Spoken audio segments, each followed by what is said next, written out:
Microsoft.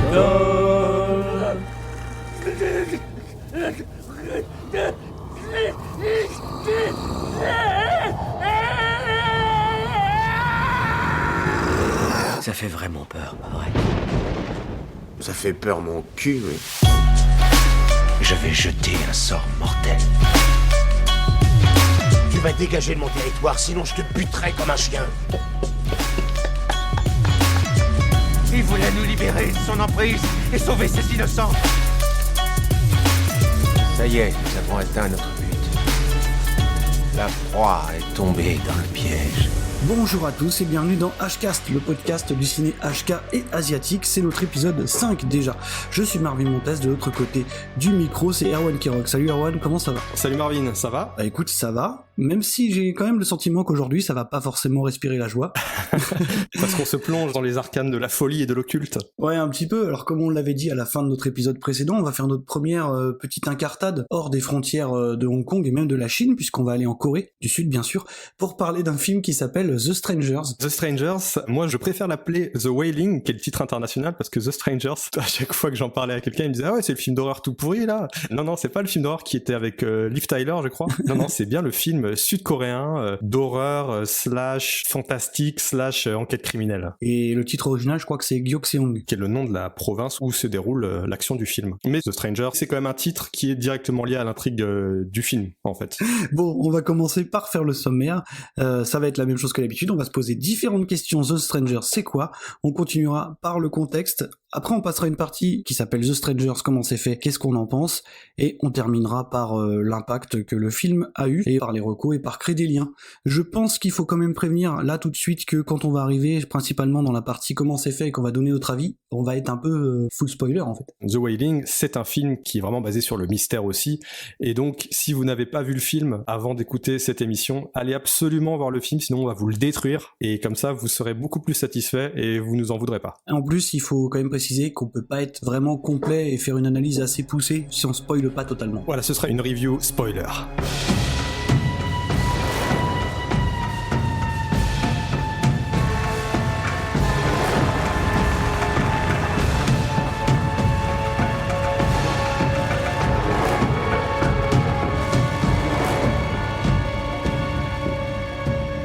The Stranger, c'est un film de 2016, hein, tu l'as dit, c'est polar, fantastique, voire horreur, ça dure 2h38 et c'est sorti en France, et j'aime bien le préciser, chez Metropolitan, et donc sous un label qu'on aime quand même bien, qui est HK Video, parce que c'est pas un film hongkongais, mais HK Video sort des films coréens aussi. Comme HCast fait des films coréens. Exactement.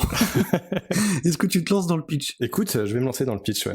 Donc, The Strangers, ça raconte l'histoire d'un policier de province, dans le fin fond de la campagne sud-coréenne, qui fait face à une vague de meurtres aussi violents que mystérieux en fait, parce que ce sont des membres de la communauté qui commettent les uns après les autres des assassinats absolument horribles, et rien ne connecte visiblement ces meurtres. Et cet inspecteur de police va vite se demander si tous ces meurtres ne seraient pas liés à la présence d'un mystérieux étranger, un japonais qui habite aux abords du village. Voilà, bah c'est pas mal comme pitch. J'ai bien répété. Au casting, on a Kwak Do-won dans le rôle principal, qui est un acteur qu'on avait déjà vu dans The Murderer. Il avait un petit rôle, il jouait la cible en fait du personnage principal. Moi je me souviens notamment de lui dans The Attorney, donc l'avocat avec Song Kang-ho, où il utilisait son physique assez imposant pour représenter une véritable menace dans le film. C'est vraiment là où je l'ai remarqué, et donc j'étais très content de le voir dans The Strangers. J'en ai croisé des tas, des esprits maléfiques. Mais celui-ci c'est le pire. Et toi, tu l'as provoqué. J'ai noté deux autres noms qui me semblaient importants, c'était Wang Jung-min, et j'en parlerai un peu plus vers la fin, et John Woo. Moi j'allais surtout citer Jin Kunimura. Jun Kunimura. Ouais, On est bien sur les prononciations aujourd'hui, là on est chaud. Jun Kunimura, qui est un acteur qui a une filmographie absolument hallucinante, et qui d'ailleurs, pour sa prestation dans le film, a obtenu le prix du meilleur second rôle à ce qui est l'équivalent des Oscars sud-coréens en fait, les Blue Dragon Film Awards.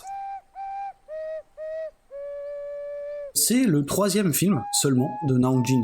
Alors, juste pour faire un petit point, Na Hong-jin, c'est quelqu'un que considérerait comme faisant partie de la deuxième lame de la nouvelle vague coréenne, derrière le fameux trio de tête, Bong Joon-ho, Kim Ji-woon et Park Chan-wook. Naong-jin fait un petit peu partie de ceux qui arrivent juste derrière, quoi. Avec seulement 3 films, lui, c'est vrai que Naong-jin a moins fait parler de lui, mais il mérite tout autant le respect qu'ont ses pairs, et c'est vraiment un des plus grands réalisateurs sud-coréens. Son premier film avait été un vrai coup de poing, reconnu en festival et dans le monde entier, c'était le fameux The Chaser, qui était un film d'une noirceur absolue. D'ailleurs, justement, parce qu'on sait que la nouvelle vague coréenne, ça rassemble quand même des réalisateurs qui sont connus pour leur radicalité, que ce soit dans la mise en scène, dans la narration, même dans leur thématique, et j'ai un peu l'impression que dans cette radicalité, le champion de la noirceur, c'est quand même Naong-jin, quoi. Naong-jin, quand on l'a découvert avec The Chaser, qui est encore une fois d'une noirceur absolue. Ce qui est étonnant, c'est qu'avec son 3e film, qui est son premier film d'horreur, il a finalement décidé de mettre la pédale douce sur la violence. Un petit peu, ouais. Bon, la pédale douce, il y va quand même très très fort. On va en reparler, mais c'est vrai que le ton est un petit peu différent, quoi. Ouais, il a cette radicalité, et on la trouve sous une autre forme dans The Strangers. Alors c'est un grand réal, mais c'est aussi un grand scénariste, on peut le dire, puisque The Chaser et The Strangers, il les a écrits, et il a pas écrit The Murderer, par contre. C'est marrant, parce que c'est celui que j'avais le moins aimé. Ouais, moi, même chose. C'est pas le réalisateur le plus prolifique, par contre, de cette nouvelle vague, puisqu'il a quand même fait que 3 films, pas 3 longs métrages en 10 ans de carrière. Ce qui s'est passé pour The Strangers, c'est que c'est un film qui a connu une très longue gestation. 6 ans. Voilà, une gestation personnelle en fait du réalisateur. Ce qu'il expliquait en interview, après The Murderer, il a malheureusement expérimenté plusieurs décès de proches. Il y a des causes non naturelles, et c'est ces événements-là, en fait, le deuil qu'il a connu, parce que quand il y a un décès en Corée du Sud, il y a une veillée qui dure 3 jours et 3 nuits, si je ne m'abuse. Donc c'est vraiment quelque chose d'intense, c'est une expérience très particulière, et lui donc a pris ça avec beaucoup de difficultés, et ça l'a amené à se poser des questions sur son rapport avec la mort, et donc il a décidé de creuser le sujet en allant rencontrer les représentants des différentes religions, parce que lui-même est catholique, mais écoute les athées, des agnostiques, et donc s'est posé beaucoup de questions. C'est ce qui l'a dirigé à traiter le sujet de la mort à travers ce film d'horreur qui est The Strangers, en fait. Il disait aussi en interview que ce qui l'intéressait, c'était de parler des victimes. À la base, l'idée de The Strangers, c'était de faire un film sur les victimes, quoi. C'est tout à fait ça, dans le sens où, dans son discours, les personnes qui souffrent sont celles qui restent derrière, qui portent le deuil et le souvenir de la personne disparue. Et donc, il a voulu creuser ça. Je pense que c'était une manière aussi de faire la paix avec son propre deuil que de se lancer dans la création d'un film. Et comme c'était, je pense, un sujet qui était plus personnel, finalement, que les autres films qu'il avait fait avant, qui étaient pourtant plus réalistes, et pourtant, c'est justement un film d'horreur fantastique dans lequel on retrouve peut-être le plus d'éléments personnels du réalisateur, et je trouve ça très intéressant parce que c'est quelque chose que finalement on retrouve souvent dans les grands réalisateurs de films d'horreur, c'est que ça dit beaucoup de choses sur eux parce que ça questionne notre rapport avec la mort, et c'est exactement ce que fait Naong-jin dans son film. Je suis allé voir le chaman aujourd'hui. Il croit qu'il y a un mauvais esprit dans la maison. Il pense que Yojin est possédé. Et que si on fait rien, il y aura des morts.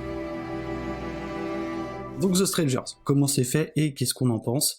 C'est à partir de maintenant qu'on va intégrer cette fameuse partie full spoiler, puisque on va avoir besoin de creuser pour vraiment être complet. Alors moi, pour commencer, il y a quand même un point commun, même si le ton tranche un petit peu par rapport à ces 2 films précédents, et c'est Naong-jin lui-même qui le dit en interview, c'est que c'est un film qui voulait démarrer par ce qu'il appelle une affaire, c'est-à-dire par un fait divers, parce que quand tu démarres The Strangers, tu peux presque penser à une sorte de polar complètement dans la tradition de la nouvelle vague coréenne, c'est-à-dire un truc, vulgairement, je veux dire post-Memories of Murder, quoi. Complètement. En fait, dès l'ouverture du film, forcément, tu penses à Memories of Murder, parce que c'est des acteurs asiatiques, parce que t'es dans le fin fond de la campagne, parce que t'as affaire à des flics un peu neuneux, un peu maladroits, un peu bébêtes, et tu retrouves tous ces éléments-là qui te font irrémédiablement penser aux Memories of Murder de Bong Joon-ho. Ouais, parce qu'on retrouve beaucoup de pluie, déjà.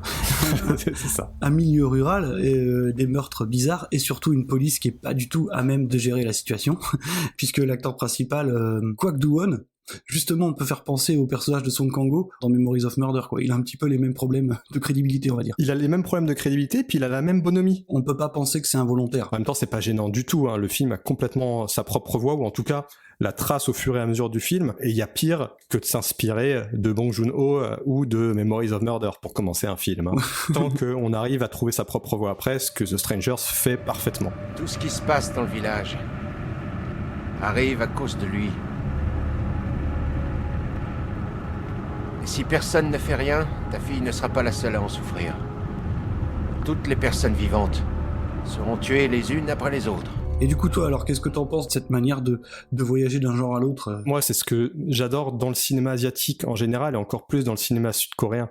Le mélange des genres Je pense que les meilleurs réalisateurs sud-coréens sont les plus doués pour ça, et même pour des films de réalisateurs on va dire oubliables, c'est toujours excitant de voir s'ils vont créer un monstre de Frankenstein ou s'ils vont créer quelque chose qui va couler dans le bon sens, et c'est exactement ce qui se passe avec The Strangers, c'est que Na Hong-jin arrive à faire progresser son récit de manière complètement naturelle vers des styles et des genres complètement différents, et c'est ça qui fait la richesse de son cinéma et la richesse du cinéma en général en Corée du Sud, c'est qu'ils ne se focalisent pas sur un seul genre, ils sont capables d'explorer plein de choses, de prendre plein d'influences, ce qui s'explique aussi par le fait qu'ils ont été très influencés par le cinéma américain qui avait une énorme présence sur leur territoire, et en même temps qu'ils ont une culture qui a été influencée aussi par les Japonais, par la Chine aussi, et donc tout ce mélange fait que c'est un cinéma complètement à part. Et Na Hong-jin se fait vraiment l'écho de ça, The Strangers. Et voilà, c'est une convergence d'influences. Tu peux vraiment citer les films dont il s'inspire, et en même temps, il ne vole à personne. Et pour la première fois de sa carrière, il a changé un petit peu de tonalité, et je crois que c'est vraiment la première fois où il y a un certain tempo comique, quoi. Il y a un petit peu de burlesque comme on peut voir chez Park Chan-wook ou chez Bong Joon-ho, justement, qu'il n'y avait pas avant, en fait. Tu rigoles de l'incompétence, notamment des policiers. Un grand classique. C'est marrant, c'est quelque chose qui revient très très souvent. Je sais pas ce qu'ils ont avec leurs représentants de l'ordre. Ils ont une petite dent contre leur police, à mon avis. En tout cas, ils aiment bien se foutre de leur gueule. Quand j'ai rouvert les yeux juste après m'être évanoui, c'est à ce moment-là que j'ai vu qu'il était nu comme un verre, sauf qu'il avait une espèce de grosse couche. Une grosse couche? Exactement, une couche. Un adulte? Ah bah oui, je vous assure. Mais bon, bah, il y a des adultes qui ont des couches. Ah bon? Oui, parce qu'en prenant de l'âge, ils deviennent incontinents et ils doivent en porter. Et pourquoi un incontinent irait à l'aube dans la forêt? Je dirais qu'il avait... Et dites, vous êtes difficulté à venu se- m'interroger, mais en fait, vous vous posez les questions entre vous. Mais oui, Na Hong-jin se permet des apartés comiques qui sont finalement assez bienvenus parce qu'elles enlèvent rien en fait à la peur que tu peux sentir vis-à-vis de la situation, et ça informe en fait sur les personnages. Le personnage principal, Jang-gu, pas du tout quelqu'un de superstitieux. Là, ça va jouer un rôle très important, et c'est amené par le fait que quand on lui raconte des histoires abracadabrantes sur les origines possibles de cette vague de meurtre, lui refuse de croire en une explication fantastique en fait. Ouais, bien sûr. Et donc c'est ça qui est très bien amené, c'est que tu rigoles, tu t'esclaves même à certains moments, mais tu restes complètement dans l'ambiance de cette petite bourgade habitée par le crime et habitée par une sorte de démon finalement. Si une rumeur se propage aussi vite, c'est qu'il y a forcément un fond de vrai.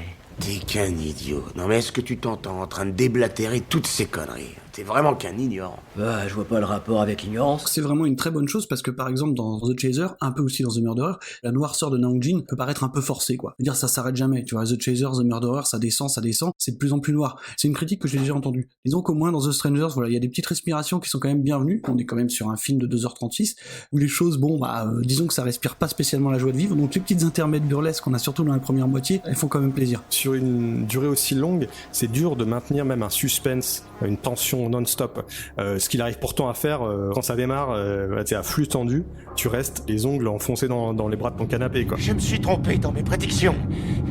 Je me suis trompé. C'est pas lui qui a fait ça. C'est elle, tout est sa faute. On sait que le rapport du public en général, pas forcément asiatique, le rapport avec les films qui vont parler de l'occulte, du mélange entre l'horreur et la religion, marque souvent le public quand ils sont réussis. Je pense notamment à L'Exorciste qui a été d'une énorme influence sur le film de Na Hong-jin. Bien sûr, puisqu'il y a une scène de chamanisme / exorcisme, on peut dire, qui est complètement incroyable. Qui est incroyable. Et puis, je pense aussi à La Malédiction, à Rosemary's Baby, qui sont des films qui ont marqué très très durablement le public, même encore aujourd'hui. Et donc, il manage son public pour le mettre bien et ensuite pour le faire cauchemarder jusqu'au bout de la nuit, quoi.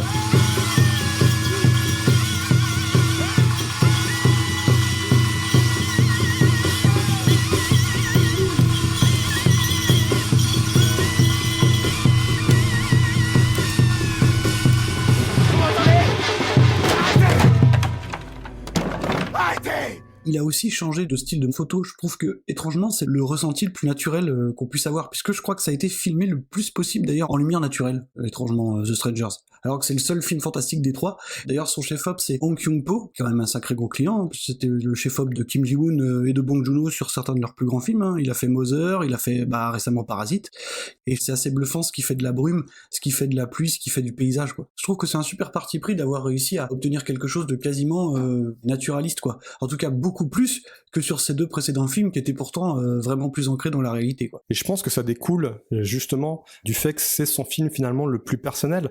Ce fameux bled dans lequel se passe l'action, c'est un bled dans lequel lui, il est allé quand il était petit. Vous pouvez trouver des histoires sur le fait que c'était un coin qui était extrêmement lié à la religion et donc qui était empreint de mysticisme, et c'est à ça qu'il a voulu rendre hommage.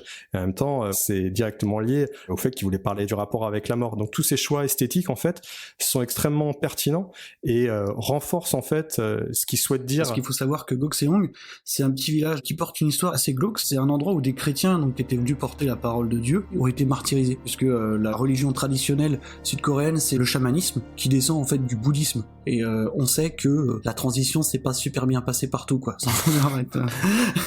Ceux qui auraient vu par exemple Silence de Scorsese au Japon, à peu de choses près la même chose, quoi. Le fait qu'il ait basé son récit dans ce village, dans cette province, est pas du tout un hasard, parce qu'une des thématiques principales, c'est la dualité entre les différentes croyances et les religions. C'est-à-dire qu'on va beaucoup parler de la dualité christianisme et chamanisme, puisqu'on a des personnages qui ont chacun une approche différente de régler le problème en cours, quoi. Ça parle beaucoup de l'impossibilité de communiquer, en fait. C'est représenté à différents niveaux dans le film, son impossibilité de communiquer avec sa fille, l'impossibilité de communiquer avec l'étranger, l'impossibilité de communiquer finalement avec les gens qui partent, avec les tueurs qui deviennent mutiques, et donc quand on rencontre le prêtre dans sa paroisse qui dit qu'il ne faut pas faire confiance aux chamans, en tout cas qu'il a son point de vue et qu'ils ont le leur. Mot pour mot, le réalisateur a dit « Je voulais exprimer la peur qui vient de l'impossibilité de communiquer ». Et c'est à cause de cette impossibilité de communiquer que le mal en fait s'infiltre aussi dans le village. La conclusion est quand même éloquente. Ni christianisme ni chamanisme ne semblent être capables de régler le problème. C'est ce qu'on pourra en retenir, en tout cas, de la vision de Nang-Jin. Il y a aussi quelque chose d'important, c'est que ce qui va principalement orienter les soupçons vers un japonais qui vit en ermite autour du village, c'est l'histoire entre la Corée et le Japon, et c'est clairement de la xénophobie. On est tous finalement des étrangers, les uns avec les autres, tant qu'on ne communique pas. Je trouve ça très pertinent d'avoir fait ce choix-là, parce que c'est finalement un film où l'antagoniste n'est pas forcément qui tu penses, ou en tout cas, il a de multiples visages. C'est ce que je retiens en fait de ce film. On pourrait garder des tas de thématiques parce qu'il y en a énormément. Ça brasse la religion, on peut aussi parler du mal absolu et de ses différentes incarnations, c'est Nang-Jin qui le dit lui-même. Il voulait superposer plusieurs images du mal. Une vision un peu plus occidentale, une vision un peu plus asiatique. Mais moi, ce que j'ai vraiment retenu en fait de The Strangers, The Wailing, vous l'appelez comme vous voulez, c'est que c'est un grand film sur le doute et les faux semblants. On en est au point où le spectateur est la première victime du film, quoi. On va justement avoir cette histoire de xénophobie. Pourquoi on accuse ce japonais? Est-ce que c'est vraiment lui qui tire les ficelles? Et on va s'embarquer sur des fausses pistes de partout. Au moins 10 fois dans le film, on va se retourner et se dire finalement ce personnage-là, peut-être qu'il avait pas ce rôle-là, et peut-être que cette jeune fille en blanc, elle est pas si sympa que ça. Enfin tu vois, on va jouer avec les symboles par exemple, avec les évidences, jusqu'à la toute fin du film. Et ça c'est vraiment ce qu'il y a de plus marquant dans ce film. Jusqu'au dernier mot du film, le doute est encore là. Et je pense que même après, le doute est encore là. Parce que c'est ça la thématique, tu vois. C'est-à-dire que ce que le japonais est véritablement, puisqu'il prend sa vraie forme à la fin, une forme de créature diabolique, quoi. Et c'est que pendant tout le film, c'est là où c'est incroyable, et je maintiens que c'est un grand film sur le doute, c'est que depuis le début, et dès la première citation, les réponses sont sous tes yeux en permanence, quoi. Et pourtant, t'en reviens à douter en permanence, quoi. D'un point de vue chamanique, un fantôme, c'est l'esprit d'un homme mort. Et cet homme-là est vivant. Vous avez l'air vraiment très sûr de vous. Comment pouvez-vous être sûr si vous n'avez rien vu en personne? L'imagerie, la musique, la photo, tout contribue à te mettre dans cet état de stress constant. C'est quand même un tour de force d'arriver pendant 2 heures d'être à flux tendu sur un film d'horreur finalement qui a pas qui n'est pas une poursuite comme a pu l'être The Chaser ou The Murderer, quoi. C'est vraiment incroyable d'avoir réussi ça. Moi je le mets parmi les meilleurs films d'horreur au monde, et pour moi il est pas moins mémorable que L'Exorciste par exemple. Je vais le dire clairement, mais je pense que les gens ont compris, c'est que moi j'adore ce film. Enfin, je trouve que c'est un des plus grands films de cette nouvelle vague coréenne, c'est un des plus grands films de cette décennie de cinéma en Asie. Enfin, c'est un des trucs que vraiment je citerai en premier et je retiendrai, quoi. Quand le coq aura chanté 3 fois, c'est que le démon sera fait prisonnier. Juste pour finir, il faut quand même le dire, c'est que le film tient beaucoup de sa réussite à son casting. Tu citais Jun Kunimura. L'anecdote, c'est que c'était pas le premier choix pendant la production. Est-ce que tu as une idée de qui c'était ou... Kitano ? Ouais, c'était Kitano, c'était Kitano qui était pressenti. Et d'ailleurs, je me dis que ça aurait eu de la gueule, parce que ce rôle un peu mutique, c'est lui un petit peu, tu vois. Ouais, bah comme tu dis, il a ce visage mutique qui est lié à un accident de voiture, je crois qu'il avait rendu son visage sans expression, qui aurait bien convenu, mais Jun Kunimura fait un excellent Il travail. incarne à merveille celui qui se révélera au final comme le mal absolu. On est encore une fois en territoire full spoiler, si on l'a pas répété assez, mais l'explication que j'ai eue moi par rapport à ce personnage, c'est qu'en fait c'était un homme normal, comme il est expliqué au détour d'un dialogue dans le film, un ancien professeur et un ancien chaman possédés par le mal, et au moment où on le voit traquer, et ben en fait à ce moment-là il n'est plus possédé par le mal. C'est pour ça qu'il a peur de mourir, tandis que au moment où il se fait renverser par une voiture, il est de nouveau possédé, ce qui lui permet de survivre. C'est ça l'explication que j'ai eue. Après voilà, j'ai plus d'explications sur la fin, mais par rapport à ce personnage spécifiquement. Ouais, d'accord, parce que c'est à ce moment-là où on se demande est-ce que la jeune fille en blanc justement, ce serait pas elle qui le traque, voilà. Et qu'est-ce que le chaman a comme vrai rôle. Alors lui c'est pareil, hein. Hwang Jung-min, c'est un acteur que je trouve complètement incroyable, c'est très vite devenu un de mes acteurs préférés quand même. Ah, moi aussi. Qui est pas tant que ça présent dans The Strangers au final, hein. Mais qui vole presque la vedette. Qui bouffe tout, c'est dingue. Ouais. C'est un mec tellement charismatique, donc il avait une grosse carrière au théâtre et dans la comédie musicale, mais vraiment, il a joué dans The Spy Gone North et dans Battleship Island. Juste après, ça devient un acteur très très important en Corée et c'est vraiment mérité. D'ailleurs, c'est lui qui est sur les affiches internationales. Bah, faut dire qu'il a parmi les meilleures scènes du film, hein, la scène de l'exorcisme du chaman. Il tente de jeter un sort. Hein. Voilà, c'est un casting quand même qui est assez exceptionnel et c'est assez étonnant finalement. En fait, c'est les acteurs qui sont le plus hors trait qui me frappent le plus dans ce film. C'est très étrange. Et ce fantôme, il faut à tout prix l'arrêter. Sinon, ce démon détruira tout le village. Un démon? Et il est très dangereux.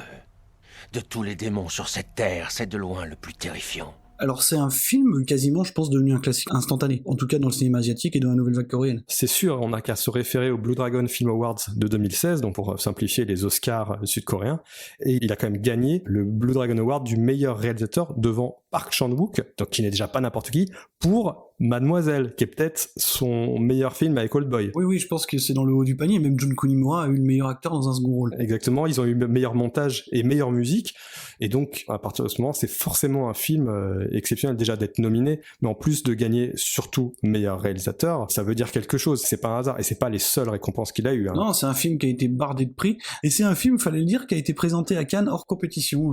Alors les chiffres me donnent peut-être tort, mais je le sentais pas comme un film hyper festival compatible, en tout cas peut-être pas Cannes compatible, je sais pas. C'est vrai que j'aurais plus misé à l'époque, je sais plus qui est-ce qui avait gagné la Palme d'Or, mais j'aurais plus misé sur Mademoiselle si j'avais dû choisir entre ces deux films sud-coréens là. C'est assez dingue et je pense qu'avec ça, Naong Jin, il a vraiment sa place aux côtés du trio de tête qu'on citait au début, quoi. Il a pas grand chose à leur envier, en tout cas, sur ce film-là. C'est lui qui est derrière tout ça. Depuis qu'on est allé chez lui, tout mon corps est perclus de douleur. J'ai des poussées de fièvre et des hallucinations. J'ai même vu le visage d'un type jaillir d'un mur. Alors moi, du coup, on a parlé de la filmo de Naong Jin déjà, il y a évidemment The Murderer et The Chaser qui sont des films que je conseille, principalement The Chaser, qui n'ont rien à voir, que ce soit dans le rythme, que ce soit dans la narration, que ce soit dans les thématiques, ils n'ont absolument rien à voir avec The Wailing, mais bon, ils valent toujours le coup d'être vu, voilà, The Chaser principalement, je vous le conseille, même s'il est pas si simple à trouver si vous le cherchez en version physique aujourd'hui. Moi, j'ai juste essayé de trouver une sorte d'équivalent en termes de noirceur et de pessimisme pur qui soit facilement accessible. J'ai pensé à I Saw the Devil, qui est très très noir d'une manière différente, mais en termes de pessimisme, je l'ai trouvé pas loin d'être équivalent. Et en termes de violence de la conclusion, c'est un film qui est très très dur, au moins aussi dur que The Chaser, mais d'une manière plus complaisante. Donc il y a un vrai malaise qui s'installe au fur et à mesure du film. Si vous voulez du pessimisme, de la noirceur et du tragique, avec Saw the Devil, ça se pose là, quoi. Et puis voilà, si le cadre vous plaît, si la police incompétente vous plaît, évidemment, Memories of Murder est là pour vous. C'est le maître étalon de la police incompétente dans un milieu rural. Ouais, et l'influence, comme on le disait au début, est directe. La rupture avec la seconde partie du film n'en est que plus brutale de toute façon. Ouais. Est-ce que toi, t'as pensé à des choses, du coup? Écoute, moi, ma recommandation, c'est un film japonais. D'accord. C'est Cure de Kiyoshi Kurosawa, qui est un réalisateur extrêmement prolifique, qui a explosé avec le genre horrifique. Donc, Cure, ça raconte l'histoire d'un flic qui enquête sur des meurtres qui visiblement ne sont pas liés. Exactement comme dans The Stranger, c'est-à-dire c'est des gens lambda qui commettent des meurtres et qui sont incapables de l'expliquer. Et lui, il va se mettre à la poursuite d'un homme qui aurait rencontré toutes ses victimes, encore une fois, un peu comme dans The Wailing. Et il y a un côté un peu fantastique, un peu paranormal, Alors c'est très lent, je veux pas effrayer les gens, c'est très lent, mais c'est absolument hypnotique. Et c'est un film qui n'est pas inconnu des cinéastes sud-coréens, parce que j'ai déjà entendu Bong Joon-ho en parler, et ça ne m'étonnerait pas que ce soit une influence directe sur The Strangers. Donc jetez un coup d'œil à Cure de Kiyoshi Kurosawa. Ah, je suis complètement d'accord avec toi, et en plus c'est un film qui flirte beaucoup avec le surnaturel et qui s'y jette jamais vraiment.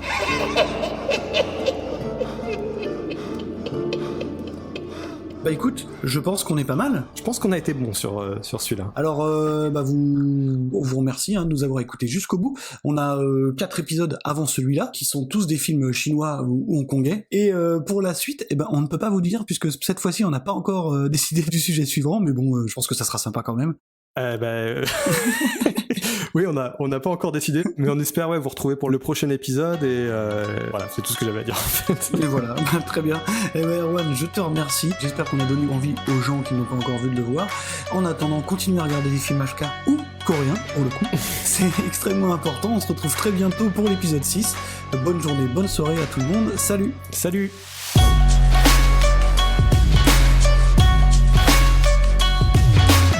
Vous avez écouté Hcast, un podcast de Marvin Montes et Erwan Kirok avec Micro Stockholm.